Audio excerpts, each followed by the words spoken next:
Communiqué nécrologique.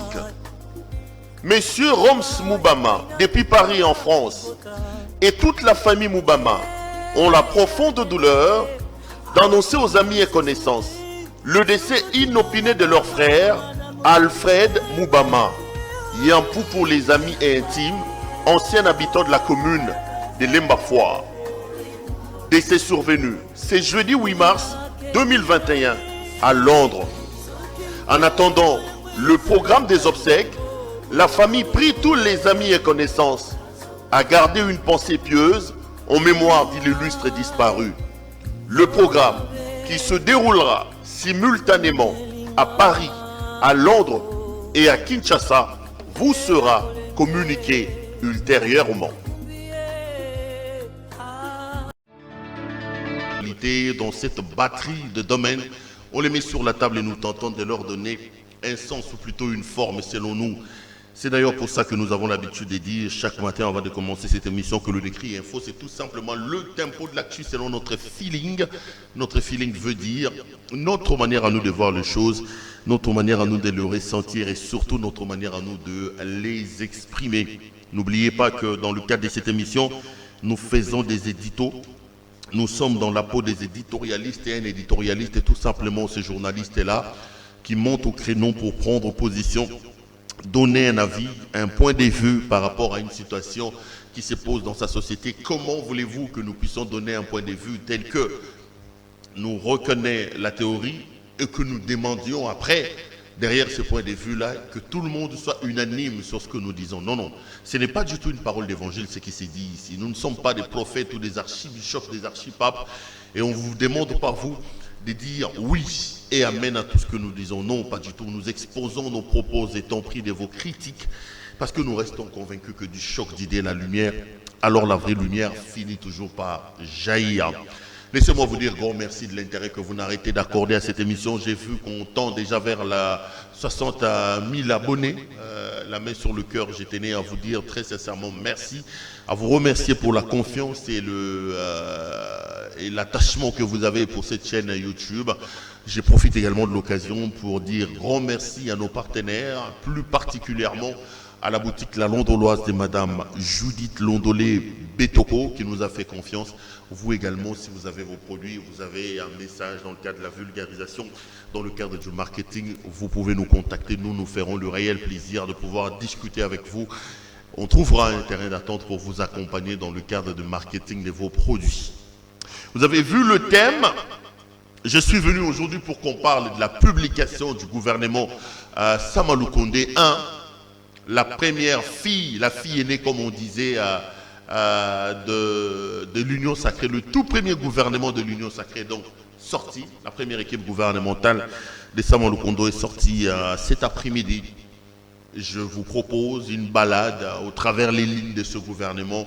Je vous donnerai les noms des ministres et je me ferai, comme j'ai toujours fait, le plaisir de pouvoir commenter, donner mon point de vue sur ce que je pense de ce gouvernement et sur ce qui attend ce gouvernement-là.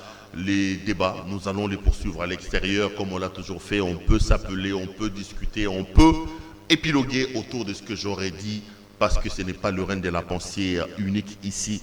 Je l'ai toujours dit que vous pouvez contester, vous pouvez nous critiquer, vous pouvez redire sur ce que nous disons ici. Mais si vous êtes un habitué de cette émission, vous connaissez le principe. L'émission ne commence jamais, alors jamais, sans pour autant réserver les premières minutes à la situation sécuritaire dans l'Est de la République démocratique du Congo. Nous n'allons pas du tout, alors pas du tout, déroger à cette règle-là. La règle de l'attachement, la règle de la compassion, la règle de la colère, de l'exaspération par rapport à la situation sécuritaire dans l'Est. Heureusement que finalement, ce gouvernement à qui certains donnaient des noms des aphrodisiaques traditionnels est sorti. Nous espérons que cette équipe Samalou Kondé premier aura la charge de ramener la paix et la sécurité dans l'Est de la République. Que les gens ne vont pas profiter de leur poste pour mettre leur famille à l'abri du besoin. Mais qu'ils feront de l'intérêt supérieur de la nation leur leitmotiv, qu'ils prendront plutôt des responsabilités pour nous ramener la paix et la sécurité dans l'Est de la République. Parce que c'est assez anormal, les amis, que des années passent, des mois passent, qu'on puisse tuer chez nous, qu'on viole et qu'on massacre chez nous en toute impunité et surtout en silence.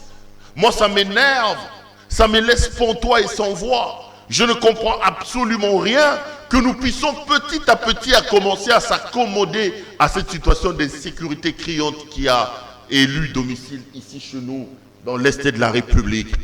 Alors, pour ne pas être considéré des complices, pour exprimer mon attachement, ma compassion, mon amour à nos compatriotes de l'Est de la République, j'avais pris la résolution de ne jamais, alors jamais commencer mes éditos sans pour autant réserver les premières minutes à la situation sécuritaire dans l'Est de la RDC. Les amis, ça tue chez nous, ça viole chez nous.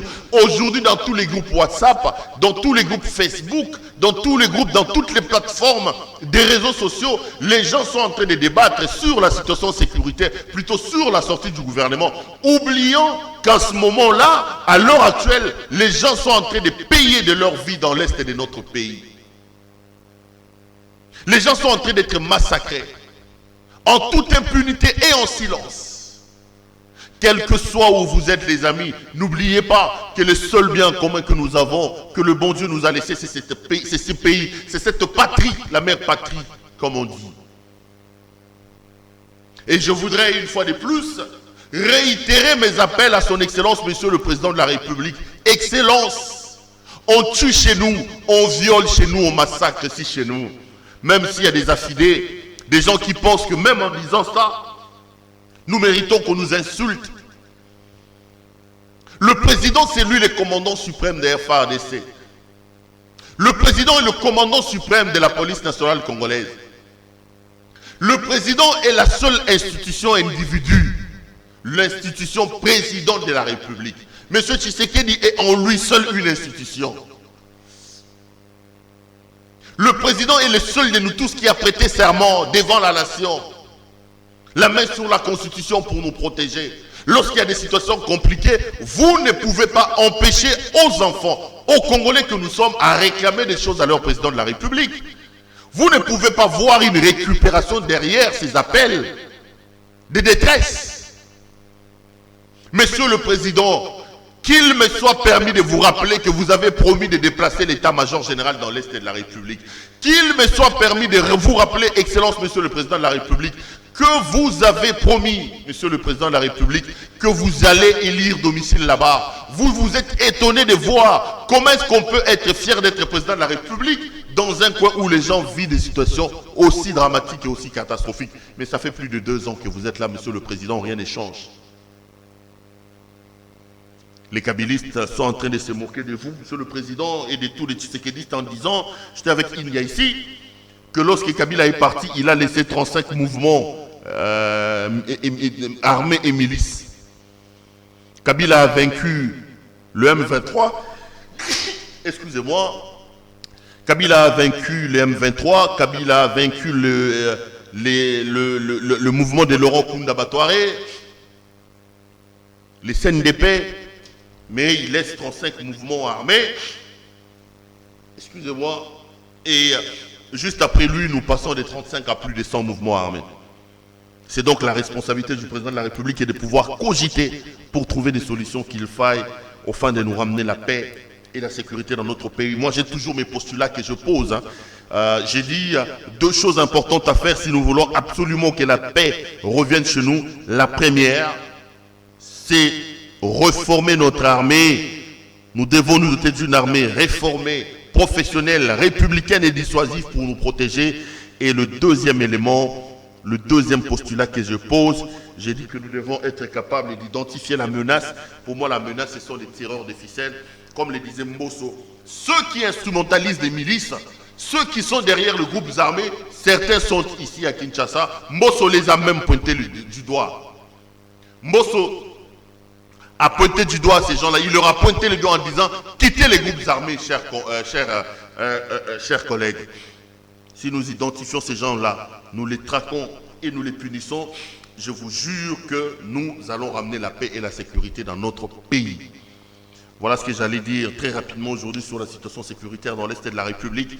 Je reviendrai sur la question demain, si la paix n'est toujours pas revenue, et je ne me tairai point, je ne me lasserai point à parler de la situation dans mon pays et à partager la peur et l'angoisse et les inquiétudes de nos compatriotes de cette partie de la République.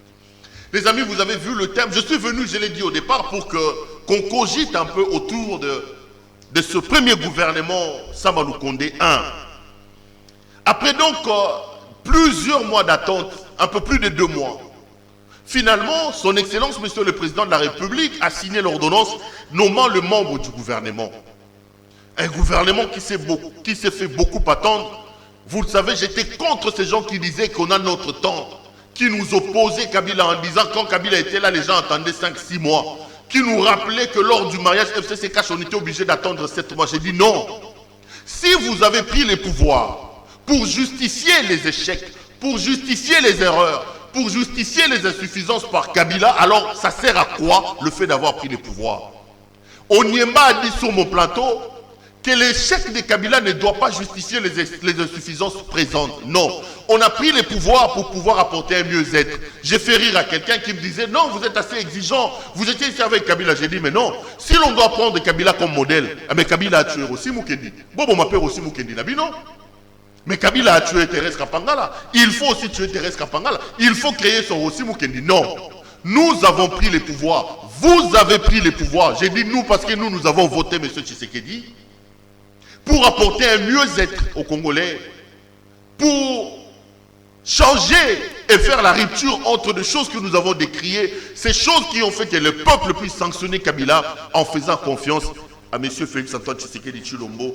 Ne justifions pas l'injustifiable, les amis.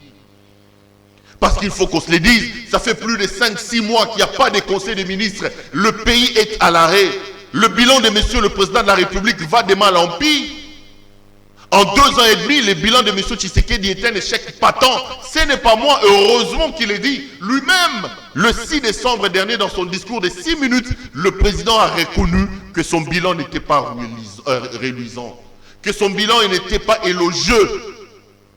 Parce qu'après, il ne faut pas qu'on dise non, c'est de la récupération. Non, je suis en train de citer le président de la République, qui lui-même a pris son courage devant les Congolais pour dire nous avons échoué. J'ai cru bien faire. En allant convoler annonce avec M. Kabila, mais nous avons tordu le cou à vos espoirs. C'est le président de la République lui-même qui nous a dit ça. Finalement, le gouvernement est sorti. Avant de donner mon point de vue, je m'en vais vous donner lecture de la composition de ce gouvernement qui est composé des vice-premiers ministres, des ministres d'État, des ministres délégués et des vice-ministres. Donc le gouvernement est là, sont nommés vice-premiers ministres. Vice-premier ministre, ministre de l'Intérieur et Sécurité, M. Asselo Okito Daniel. Vice-premier ministre, ministre de l'Environnement et Développement Durable, Mme Eve Bazaïba. Vice-premier ministre, ministre des Affaires étrangères, M. Lutundula Christophe. Vice-premier ministre, ministre de la Fonction publique, M. Jean-Pierre Liaou. Il y en a 4 donc, les vice-premiers ministres, sont nommés ministres d'État. Ministre d'État, chargé de la justice et garde des Sceaux, Rose Matombo. Ministre d'État, ministre des Infrastructures, Travaux publics et Reconstruction, Guizano Alexis. Ministre d'État, ministre des Portefeuilles, Mme Adèle Kaindo. Ministre d'État et ministre des Plans, Mwando Christian. Ministre d'État, ministre du Budget, M.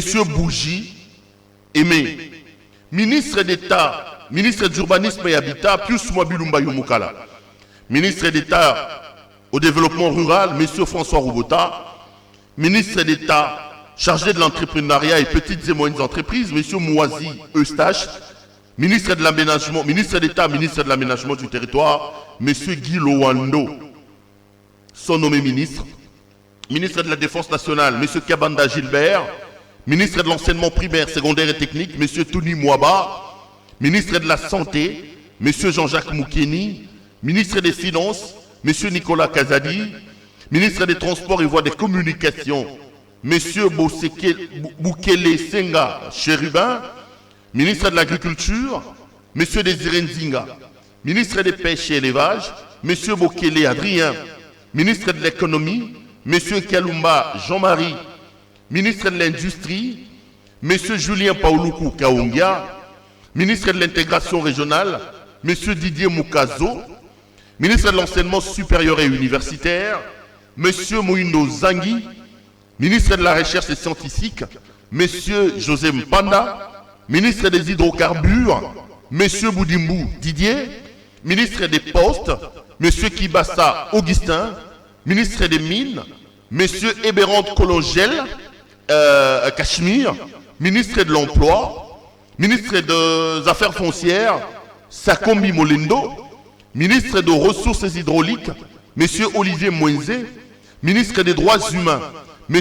Albert Fabrice Puela, ministre des Genres, Familles et Enfants, Mme Gisèle Ndaya, ministre des Commerces extérieurs, M. Jean-Lucien Boussa-Togbia, ministre de la Communication et Médias, porte-parole du gouvernement, excusez-moi, M. Mouyaya Patrick, ministre des Affaires sociales, M. Modeste Moutinga Moutuchai, ministre de la Formation professionnelle, Mme Antoinette Kimpoulou, ministre de la Jeunesse, M. Bokoulou Yves, ministre des Sports, M. Djembo Serge, ministre du Tourisme, M. Moderon Simba, ministre de la Culture et Arts, Mme Katungu Catherine, ministre des Relations avec le Parlement, Mme Anne-Marie Kaloumé, ministre près le président de la République, Mme Kiyumba Nana. Il y a un seul ministre délégué près le ministre des Affaires sociales, chargé des personnes vivant avec handicap, Mme Essambo Irène. Sont nommés vice-ministres, vice-ministre de l'Intérieur, M. Jean-Claude Molipé, vice-ministre des Affaires étrangères, M. Atubango Sami, vice-ministre de la Justice, M. Mirindi Amato, vice-ministre du Plan, M. Badou Crispin, vice-ministre du Budget, Mme Mabosso Élysée, vice-ministre de la Défense, Mme Kolobo Séraphine, vice-ministre de l'EPST, Mme Massia plutôt Aminata, vice-ministre de la Santé, Mme Koulou Véronique, vice-ministre des Finances, Mme Nzele, vice-ministre des Transports, M. Ekila Marc, et vice-ministre des Mines, M. Godard Mote Mona. Voici donc la liste de tous les membres du gouvernement nommés par M. Tshisekedi dans le cadre du gouvernement Sama Lukonde 1. Ils sont au total 55. Quand on prend le vice-premier ministre, on prend les ministres d'État, on prend les ministres, le ministre délégué et le vice-premier ministre, c'est un gouvernement au total de 55 membres. Sur le plan de la forme, je voudrais ici tirer mon chapeau au président de la République. Je trouve qu'il a quand même été ingénieux. M. Tshisekedi a fait de son mieux pour contenter ses nouveaux alliés. Dans un contexte où il avait besoin de tout le monde pour faire partir Kabila, quand vous regardez, on peut se satisfaire de cet attelage que M. Tshisekedi a fait, parce que vous avez le MLC qui a même hérité d'un poste de vice-premier ministre, mais aussi ensemble de M. Katoubi. Parce que vous avez Christophe Lutundula qui est vice-premier ministre, ministre en charge des Affaires étrangères. Sur la liste d'ensemble, vous avez Moïno Zangui, un député que j'aime beaucoup, que j'apprécie, qui est nommé ministre de l'Enseignement supérieur et universitaire. Je trouve que là, il y a un petit problème de casting. J'aurais bien voulu voir Moïno Zangui au gouvernement, mais non pas comme ministre de l'ESU. C'est un gars compétent, très intelligent, mais je pense que la veste du ministre de l'Enseignement supérieur et universitaire, à mon point de vue, aurait été beaucoup plus important d'être porté par une autre personne que Moïno Zangui. Il fallait lui donner un autre poste, mais ce n'est pas un problème. Le MLC hérite donc de quelques postes. Tshisekedi a fait de son mieux pour faire une sorte d'attelage et contenter les uns et les autres.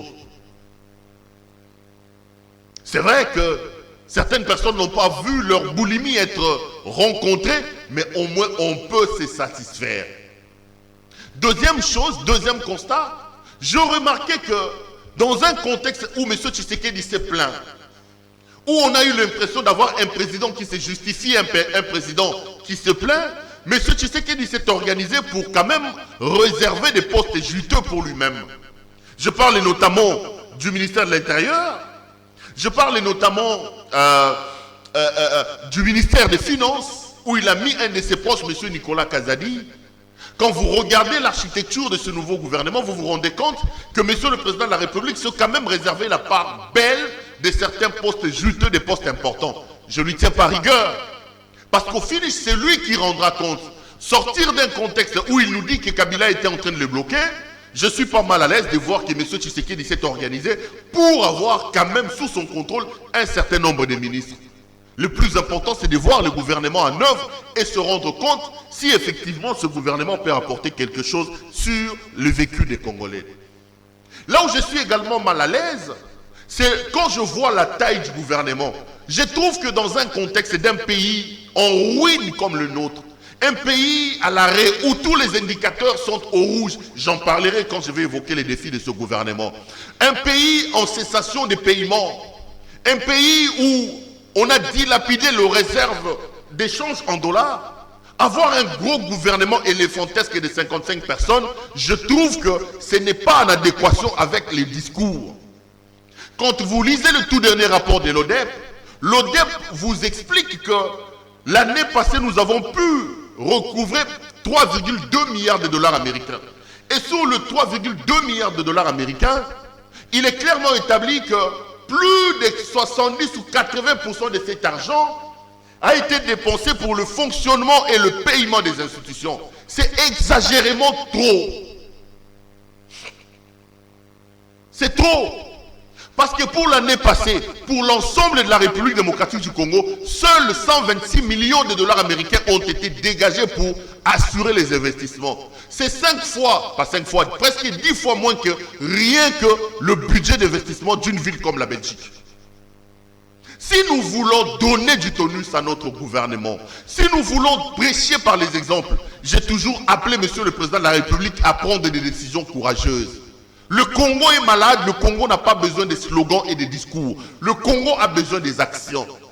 Entre d'une part, exprimer sa volonté de réduire les trains de vie des institutions et de l'autre part, poser des actions qui ne sont pas en adéquation avec les discours, moi je suis mal à l'aise. Pourquoi devons-nous avoir un gouvernement de 55 personnes? Les gens me diront, mais il fallait assouvir la boulimie des hommes politiques. Pourquoi fallait-il le faire?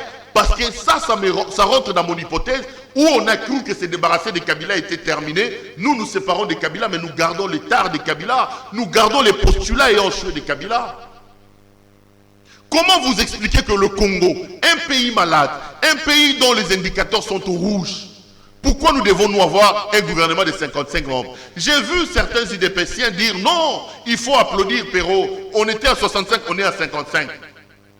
J'ai dit, il y avait possibilité de faire mieux. Il y avait possibilité de faire mieux. Quand vous lisez le tout dernier rapport de l'ODEP, il est clairement établi qu'au cabinet du président de la République, 1081 personnes sont payées par les trésors publics. Alors que M. Tshisekedi, en venant au pouvoir, il a trouvé que Kabila avait un cabinet de moins de 500 personnes, 400 à peu près. Ajoutez à cela les agences que le président de la République a créées. Entre-temps, on nous bombarde les oreilles. On nous dit la volonté de réduire les trains de vie des institutions. Mais la réduction des trains de vie des institutions passe par des actions et non pas par des discours. Pourquoi devons-nous avoir un gouvernement de 55 personnes? Moi, je suis mal à l'aise. Si la raison c'est pour assouvir, pour répondre à la boulimie des hommes politiques, j'ai dit alors nous n'avons rien fait. On ne peut pas se séparer de Kabila et prendre les tares de Kabila, prendre les insuffisances de Kabila, prendre les postulats de Kabila et amener ça croire après on va changer. Je ne suis pas d'accord. 55 personnes pour le gouvernement, je trouve que c'est trop. Ça va encore saigner les caisses de l'État, alors que l'État là n'a plus d'argent. L'État là n'a plus d'argent. Maintenant dans le fond, qu'est-ce que j'attends de ce gouvernement? Deux grandes priorités théoriques sont devant ce gouvernement. La première des choses, M. Tshisekedi, avec son gouvernement, doivent redonner espoir aux Congolais sur le plan sécuritaire. La situation sécuritaire dans l'Est de la République est chaotique. Les kabylistes se moquent de M. Tshisekedi. J'étais avec India ici, je le répète. Il dit qu'en partant, Kabila a laissé 35 mouvements armés. Aujourd'hui, nous en sommes à plus de 165. Je ne confirme pas, je suis en train de citer India. Donc le gouvernement doit mettre parmi les priorités des priorités la tâche la plus importante, celle de ramener véritablement la paix et la sécurité dans l'Est de la République. La question de l'insécurité dans l'Est doit être la priorité des priorités. Nous devons avoir une armée républicaine forte. Le deuxième pilier important sur lequel j'attends ce gouvernement de M. Sama Lukonde, c'est la question liée notamment au social des Congolais. Quand vous regardez aujourd'hui, en termes de dépréciation, en termes d'inflation, là où M. Tshisekedi nous a trouvés et là où nous sommes, nous avons reculé. Au lieu même de stagner, nous avons reculé. J'ai des indicateurs. Allez au marché, regardez Kopo Madesu, regardez Kopo Leoso. Il y a 2 ans, il n'y avait pas les prix que nous avons aujourd'hui. Regardez la question liée notamment à la desserte en eau et à l'électricité. Regardez ces choses-là. Si nous ne pouvons pas avancer, stagnons, restons même là où Kabila nous avait laissé. Mais vous allez vous rendre compte qu'aujourd'hui, on recule. Donc, le gouvernement doit s'atteler à pouvoir améliorer les conditions sociales des Congolais. Le social du peuple. La sécurité et le social doivent être les priorités des priorités. Mais je ne suis pas naïf. Je souhaite plein succès à ce gouvernement. Je souhaite que le gouvernement réussisse. Je ne veux pas commencer à critiquer les gens aujourd'hui. Je ne veux pas être taxé de mauvaise foi. Mais je ne suis pas naïf. Je crois qu'il ne faut pas attendre un miracle de ce gouvernement. Le miracle ne viendra pas, les amis. Ils sont nommés au mois d'avril. Pour quel budget? Déjà au mois de septembre, le gouvernement doit proposer un autre budget parce que nous serons déjà au mois pendant la session parlementaire de septembre, qui est essentiellement une session budgétaire. Ils auront fait combien? 4-5 mois. Quel miracle vont-ils faire en 4-5 mois pour nous proposer un budget de plus de 10 milliards de dollars américains pour 2022? C'est impossible. C'est impossible. L'économie, ce n'est pas une histoire de chimère, non. L'économie, la relance économique, c'est structure, les amis. On ne dort pas et on se réveille, on dit que tout va bien. Non, le miracle ne se fera pas. Bonne chance à ce gouvernement, mais je suis naïf. Je ne suis pas naïf. Je crois que je préfère le dire clairement, il ne faut pas attendre des miracles de ce gouvernement. La seule chose est la vraie que j'attends de ce gouvernement, qu'il pose des bases d'un petit changement. C'est possible d'arrêter la corruption. Si on ne peut pas l'arrêter en 1 année ou 2 ans, on peut ne fût-ce que lancer le véritable combat. Pas de combat spectaculaire avec des agences qui sont nommées pour lutter contre la corruption. Le lendemain, premier fait d'armes, eux-mêmes sont pris en flagrant délit. Ils peuvent amorcer le changement. Ils peuvent poser les jalons. Voilà ce que j'attends d'eux. Ils peuvent poser les jalons. Parce que les amis, tous les indicateurs sont au rouge. Tous les indicateurs sont au rouge. À l'heure où nous parlons, le pays est en cessation de paiement. À l'heure où nous parlons, nous avons géré de manière abracadabrantesque les réserves d'échange.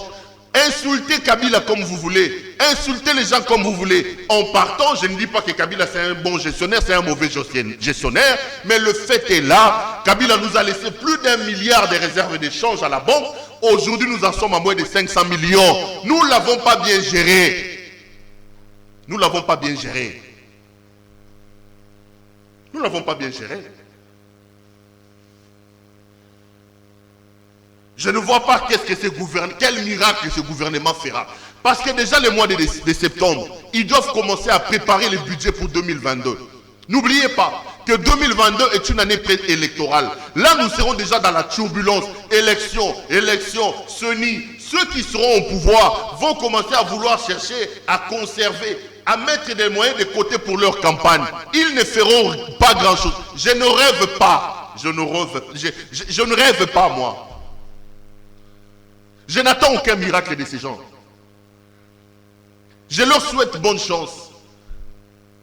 Mais la seule réussite qu'ils peuvent nous donner, ce ne fût-ce que commencer. Puisqu'il y a des gens qui disent, vous êtes trop intransigeants, vous exigez des choses. Le président a trouvé le pays où le président, ce n'est pas un magicien, il n'a pas une baguette magique. J'ai toujours dit, M. Tshisekedi ne va pas relever ce pays détruit depuis 18 ans, depuis 60, comme dans une baguette. M. Tshisekedi peut commencer à poser des jalons. C'est ce que moi j'ai toujours demandé au président de la République. M. Tshisekedi peut poser les jalons de la bonne gouvernance. M. Tshisekedi peut incarner un leadership de changement. C'est tout ce que j'ai toujours demandé. Un leadership fort, éclairé, pas des miracles. Les miracles, ce n'est pas une génération spontanée. Nous ne sommes pas à l'église ici, les amis. N'attendez pas que demain, que ce gouvernement fasse que nous puissions manger 2-3 fois. Bagosa la moté. Ne rêvons pas. Tolo tanabi sauté. Ne rêvons pas. Les indicateurs sont au rouge. On est allé même bouffer les réserves d'échange que Kabila nous a laissées. Nous l'avons géré de manière catastrophique. Qu'on l'aime ou qu'on l'aime pas, il a laissé plus d'1 milliard. Bogenotal, la Banque centrale, les a combien? Le pays est en pleine sécession de paiement. Quel miracle vont-ils faire? Je ne crois pas. Quel miracle vont-ils faire? Quel miracle vont-ils faire? Ils ne vont rien faire. Mais ils peuvent poser le sérieux. Ils peuvent poser les jalons d'un État moderne qui est dirigé sur base des principes. Dans le petit temps qui leur reste, ils peuvent imprimer l'image du sérieux. Le sérieux dans la tenue des hommes qui nous dirigent. Le sérieux dans la tenue de la caisse de l'État. Le sérieux dans la tenue des biens publics de l'État.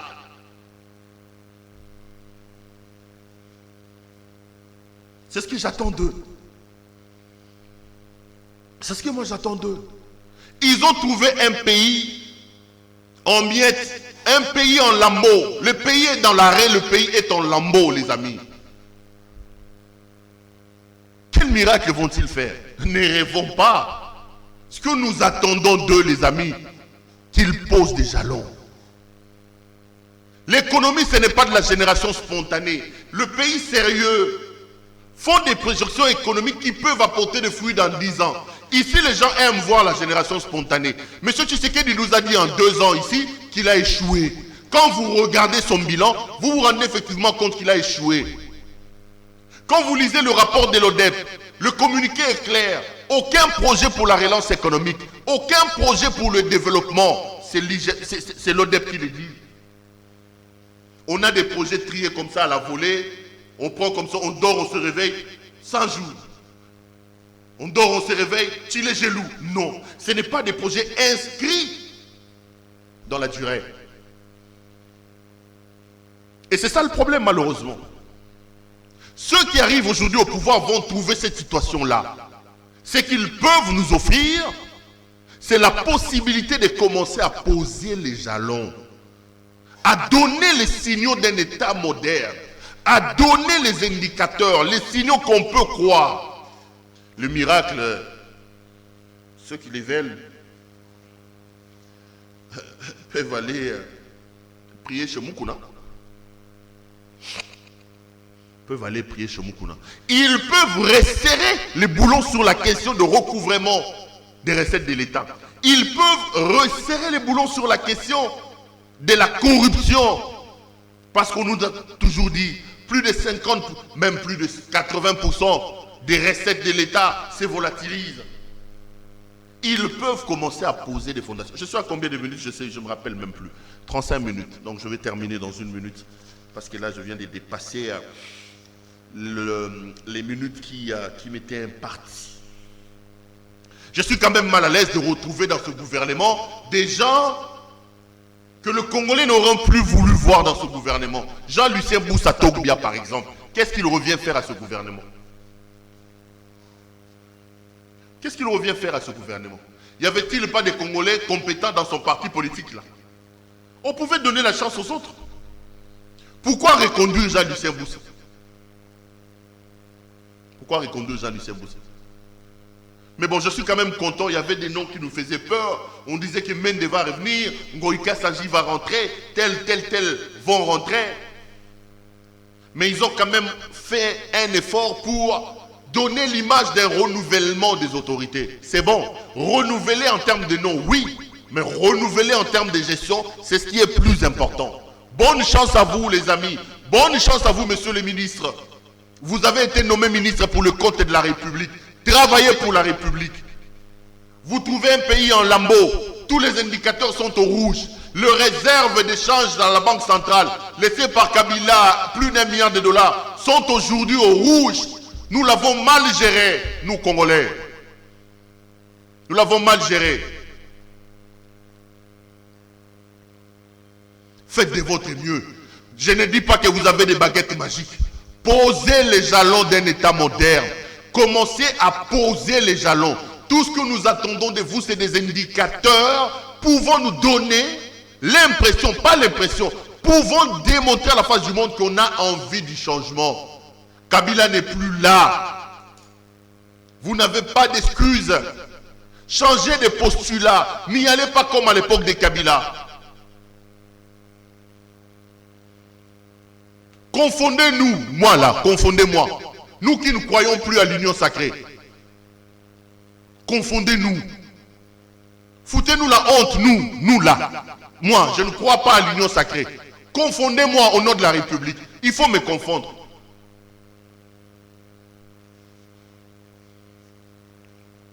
Démontrer à la face du monde que nous avions eu tort. Et si vous le faites, ça sera pour l'intérêt de ce pays, pour l'intérêt de vous, de vos enfants et pour notre intérêt à nous. C'est notre pays. L'émission est terminée, madame, monsieur. J'ai été heureux de vous présenter ces numéros. Je vous retrouve demain pour un autre numéro. Portez-vous bien et restez branchés sur nos programmes. Bonsoir chez vous. Admirer. Parole de Mopao Mokonzi.